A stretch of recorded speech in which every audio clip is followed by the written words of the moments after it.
Praise the lord. ఈ సాయంకాలపు వేళ దేవుడు నీకు ఇస్తున్న వాగ్దానము యోబు గ్రంథము 42వ అధ్యాయము 10వ వచనం. మరియు యోబు తన స్నేహితుల నిమిత్తము ప్రార్థన చేసినప్పుడు యెహోవా అతని క్షేమ స్థితిని మరలా అతనికి దయచేసను. మరియు యోబునకు పూర్వము కలిగిన దానికంటే రెండంతలు అధికముగా యెహోవా అతనికి దయచేసను. ఇక్కడ యోబు అనారోగ్య స్థితిగతుల్లో ఉన్నాడు, అలాగే సమస్తాన్ని కోల్పోయిన స్థితిలో ఉన్నాడు.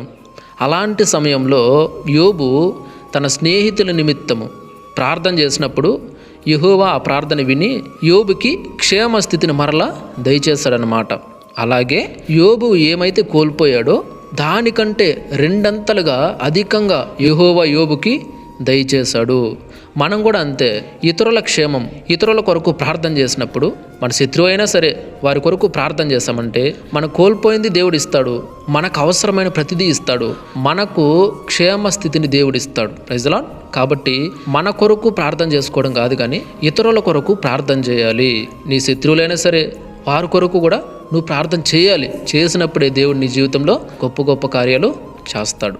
Praise the lord.